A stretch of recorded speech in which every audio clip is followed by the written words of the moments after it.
Assalamualaikum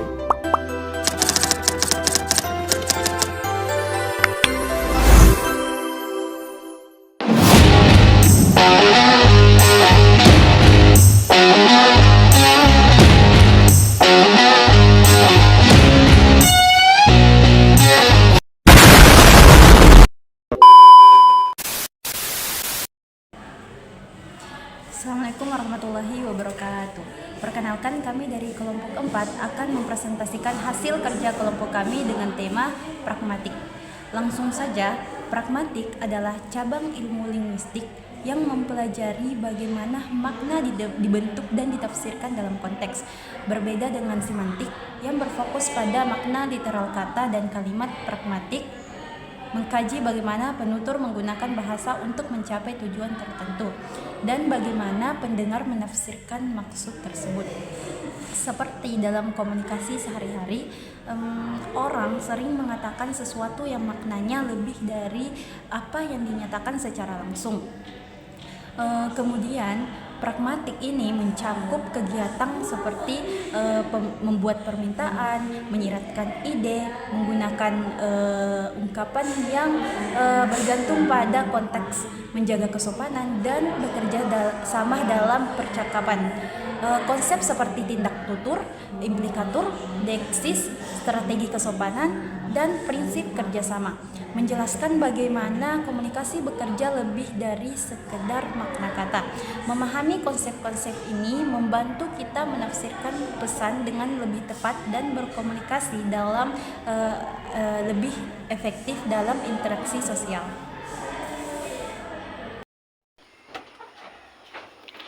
Baiklah, selanjutnya adalah speech as atau tindak tutur. Ini adalah konsep di mana ucapan tidak hanya menyampaikan informasi, tetapi juga melakukan suatu tindakan. Misalnya pada kasus ketika kita sedang makan malam atau makan siang, makan pagi, akan tetapi garamnya jauh dari kita. Nah, ketika kita mengucapkan, can you pass the salt? Ya, jadi secara analisis literalnya atau semantiknya, ini mungkin pertanyaan tentang kemampuan seseorang, kemampuan fisiknya seseorang untuk untuk mengambilkan kita garam tersebut. Namun secara pragmatik ini adalah suatu permintaan yang dimana kita tidak hanya mengharapkan ya saya bisa, tetapi juga mengharapkan adanya tindakan untuk mengambilkan kita garam tersebut. Ya. Itulah secara maksud dari speech as. Selanjutnya ada yang namanya implikatur. Ini adalah makna tersirat atau tambahan yang tidak diucapkan secara eksplisit atau secara langsung. Misalnya pada konteks are you coming to the party tonight? Ya, baru misalkan ya si B jawab I have an exam tomorrow morning. Ya, kalau kita analisis secara pragmatiknya, si B ini memang tidak menjawab no ya secara langsung, namun si A ini paham bahwa jawabannya adalah no karena karena kalau besok si B punya exam, besok pagi si B punya exam, otomatis dia harus belajar, dan alasan untuk belajar itu adalah alasan masuk akal untuk tidak ke pesta. Maka makna implikaturnya adalah saya tidak ikut. Ya, secara tidak tersirat dia mengatakan saya tidak ikut, namun dia tidak mengucapkannya secara langsung. Speech X atau tindak tutur adalah konsep di mana ucapan tidak hanya menyampaikan informasi, tetapi juga melakukan suatu tindakan. Di mana ada contoh kasus, kamu sedang makan malam dan garamnya jauh dari jangkauanmu. Ucapan can you pass the salt? Nah, di mana juga ada analisis pragmatik secara literal atau sistematik. Ini adalah pertanyaan tentang kemampuan fisik seseorang. Namun secara pragmatik ini adalah sebuah request atau permintaan. Kamu tidak mengharapkan jawaban yes I can, lalu orang itu diam saja. Kamu ingin mereka memberikan garamnya. Next, implikatur. Implikatur ini adalah makna tersirat atau tambahan yang tidak hanya diucapkan secara eksplisit atau konteks, di mana di sini ada percakapan dialog antara si A dan si B, di mana si A mengatakan are you coming to the party tonight, sedangkan si B menjawab I have an exam tomorrow morning. Nah, di mana ada analisis pragmatik mengatakan bahwa si B tidak menjawab no secara langsung, namun si A paham bahwa jawabannya adalah no.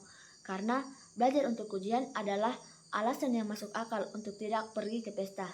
Makna saya tidak ikut adalah implikatornya. And then ada cooperative principle atau Gracis maxim. Ini adalah aturan yang tidak tertulis agar bisa membuat komunikasi berjalan dengan lancar. Salah satunya adalah maxim of relation atau harus relevan. Contoh dialognya, si A mengatakan, "Where is my phone?" Kemudian si B menjawab, "The cat is looking very suspicious." Nah, ketika kita menganalisis secara harfiah, jawaban si B ini itu tidak nyambung. Tetapi ketika kita menganalisis secara pragmatik, jawaban si B ini sudah benar. Dia memberi petunjuk bahwa mungkin kucingnya menjatuhkan ponsel tersebut atau sedang mendudukinya. In conclusion, pragmatics plays a crucial role in understanding how language is used in real life situation. Through speech acts, speakers perform action using language, while implicator allows them to convey meanings indirectly. Deixis shows that meaning often depends on context, and politeness strategies help maintain social harmony by considering others' feelings. Additionally, the cooperative principle ensures that conversation remain meaningful and relevant. Together, these elements demonstrate that communication is not only about what is said, but also about how, why, and in what context it is said.